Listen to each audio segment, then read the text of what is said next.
Hello guys, कैसे हैं आप सब। आई होप आप सबकी तैयारी बहुत अच्छी चल रही होगी। इस टाइम पे काफ़ी बच्चों को ये डाउट आ रहा है कि जो एसएससी सीपीओ 2022 की कट ऑफ गई है, ये इतनी हाई कट ऑफ गई है, तो कहीं ऐसा तो नहीं है कि सीजीएल 2022 टीयर वन की कट ऑफ भी हाई जाएगी। तो हो सकता है कि हमारा सिलेक्शन ना हो। कई बच्चों का रॉ स्कोर थोड़ा कम रहा है, इस वजह से वो डाउट में आ गए हैं कि हमारा स्कोर कम है और कट ऑफ अगर सीजीएल की भी हाई गई तो हमारा सिलेक्शन नहीं होगा। ऐसे में हमें मेंस की तैयारी करना चाहिए या नहीं करनी चाहिए। तो ये जितने भी डाउट्स हैं आपके, सारे के सारे रिजॉल्व हो जाएंगे इस वीडियो के एंड तक ज़रूर बने रहना। सारे के सारे क्वेरीज आपकी रिजॉल्व हो जाएंगी इसमें। इस चैनल को अभी तक अगर सब्सक्राइब नहीं किया है तो अभी सब्सक्राइब कर लो, और ये जो बेल आइकन है इसको ज़रूर प्रेस कर लेना, ताकि जितनी भी इंपॉर्टेंट वीडियोस हैं सबके नोटिफिकेशन आप तक पहुंचते रहें। चाहे वो पढ़ाई की वीडियो हो गई या कोई अपडेट हो गया, सभी के नोटिफिकेशन आप तक टाइमली पहुंचते रहेंगे एंड आप अपडेटेड रहोगे। चलो अब एक एक चीज़ को हम डिस्कस करते हैं कि भाई क्या बात है। देखो, ये जो आपका सीपीओ का एग्ज़ाम हुआ था, ठीक है, इसका एग्ज़ाम हुआ था आपका 9 नवंबर से लेके 11 नवंबर तक। ठीक है, नवंबर में ही आपका एग्ज़ाम हुआ। अब सीजीएल का एग्ज़ाम कब हुआ? सीजीएल का आपका दिसंबर में हुआ, मतलब कि जस्ट एक महीने बाद आपका सीजीएल का एग्ज़ाम हो गया। अब ये बात देखो, जितने बच्चों ने सीजीएल का फॉर्म भरा था, मतलब जितने बच्चे तैयारी कर रहे थे सीजीएल के एग्ज़ाम के लिए, उन्होंने ऑब्वियस सी बात है कि भाई देखा कि भाई एक महीना पहले ही सीपीओ का एग्ज़ाम भी है, तो हम वो भी दे देते हैं। क्योंकि ये चीज़ आपको पता है कि एसएससी के जितने भी एग्ज़ाम्स होते हैं ऑलमोस्ट सिमिलर पैटर्न होता है, ऑलमोस्ट सिमिलर पैटर्न होता है सभी का, जैसे कि एमटीएस, सीएचएसएल, सीपीओ या सीजीएल, है ना, ऑलमोस्ट सिमिलर पैटर्न होता है। तो अगर आप एक एग्ज़ाम की तैयारी करते हो तो दूसरे एग्ज़ाम की तैयारी हो ही जाती है साथ में। तो अगर किसी ने सीजीएल के लिए तैयारी करी है तो उसने सोचा भाई सीपीओ भी हम दे ही देते हैं, ठीक है, तो वो बच्चे सीपीओ के लिए भी बैठ गए एग्ज़ाम में। ठीक है, अब क्या हुआ, इससे कंपटीशन बढ़ गया। भले ही वो चाहते थे सीपीओ, नहीं चाहते थे, पर वो एग्ज़ाम में बैठ गए। इस वजह से थोड़ा सा कट ऑफ इंक्रीज़ हो गई।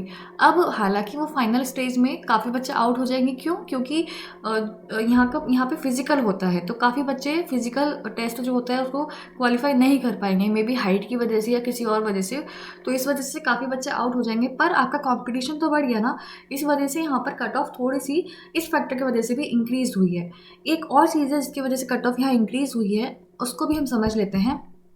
देखो, पहले तो हम देखते हैं कट ऑफ गई क्या है। यहाँ पर आप देख सकते हो, यहाँ पर ये नोटिस निकला था जिसमें कट ऑफ बताई गई थी। आपको पता है यहाँ पर फीमेल कैंडिडेट्स की अलग निकलती है एंड मेल कैंडिडेट्स की अलग निकलती है। हम यूआर की बात कर लेते हैं। फीमेल की गई है 126.29 एंड मेल्स की गई है 115.04। इतनी इतनी कट ऑफ गई है, ठीक है। अब यहाँ पर देखो बच्चा, जो वैकेंसीज थी आपकी, कितनी अप्रोक्स वैकेंसीज यहाँ पर निकाली गई हैं? 4000 के अराउंड, 4000 से थोड़ी ज़्यादा वैकेंसीज निकाली गई हैं। कंपैरेटिव टू सीजीएल, सीजीएल में कितनी वैकेंसीज आपकी अभी तक पता चली हैं?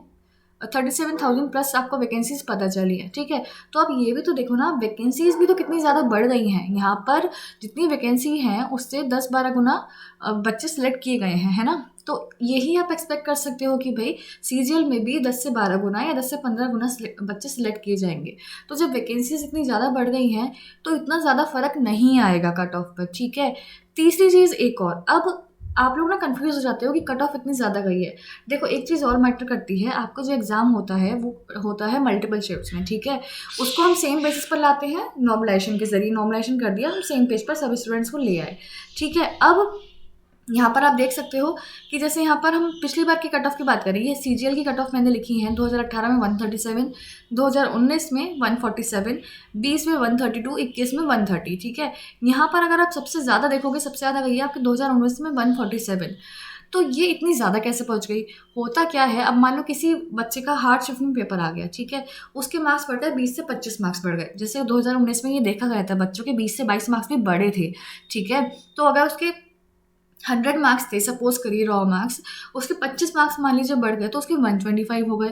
ऑन द अदर हैंड, जिसका पेपर इजी शिफ्ट में था, उसके 120 अगर नंबर थे, उसके मान लीजिए 4-5 नंबर बढ़े हैं, तो वो भी 125 पे पहुंच गया। तो होता क्या है, जब मार्क्स इंक्रीज हो जाते हैं ना नॉर्मलाइजेशन की वजह से इतने ज़्यादा, तो वो मार्क्स ऑटोमेटिकली आपके इंक्रीज हो जाते हैं। अब जब आपके मार्क्स इंक्रीज होकर 125 ही पहुंच गए हैं, तो ऐसे में कट ऑफ मान लो 122 जाती है, तो सिलेक्शन तो आपका तब भी हो गया ना।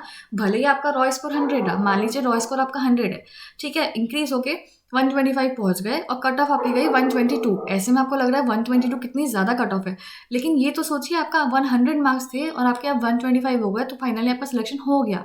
तो नॉर्मलाइजेशन की वजह से जो मार्क्स इंक्रीज होते हैं उसकी वजह से भी कट ऑफ इंक्रीज हो जाती है, जो कि आप बोल सकते हो कि ऊपरी लेयर है कि जिसकी वजह से हमें दिख रहा है कि मार्क्स इंक्रीज हो गए, कट ऑफ इतनी ज़्यादा गई है। पर ये सभी के मार्क्स बड़े हैं, तो ऐसे में दिखने में लगता है कि बहुत ज़्यादा कट ऑफ गई है, बट एक्चुअल में इतनी ज़्यादा कट ऑफ नहीं गई होती है।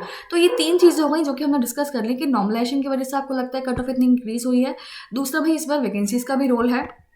एंड तीसरा, ये कंपटीशन भी, सीजीएल का कंपटीशन जो है वो भी सीपीयू में आ गया था, इस वजह से यहाँ पर आपकी देखने को मिली। तो ओवरऑल हम डिस्कस करें कि भाई इतनी ज़्यादा आपकी कट ऑफ नहीं जाएगी।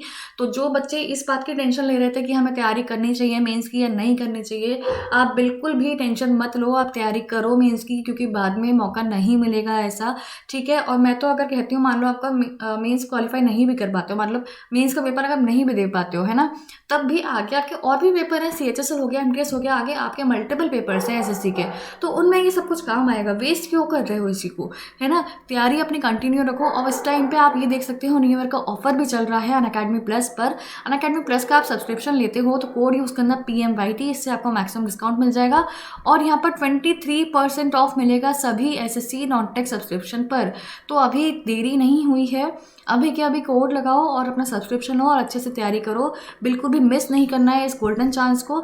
मल्टीपल आपके बैचेस चल रहे हैं, जैसे कि लक्ष्य सीएचएसएल हो गया, टारगेट एमटीएस हो गया, ये बैचेस चल रहे हैं, सफलता बैच हो गया, जिसमें चाहो उसमें एनरोल कर सकते हो। यहाँ पर आपको नोट्स, पीडीएफ सब कुछ मिल जाएगा, मॉक टेस्ट वगैरह सब कुछ मिल जाएंगे, जिससे आप रैंक भी देख सकते हो यहाँ पर अपनी। और जो PMYT कोड है वो आपका हर कैटेगरी पर वैलिड है, चाहे वो UPSC, SSC, bank, railway, CDS, NDA, state PSC, UGC NET, IIT, JEE, NEET, कोई सा भी एग्जाम हो गया। All the very best for all the future exams.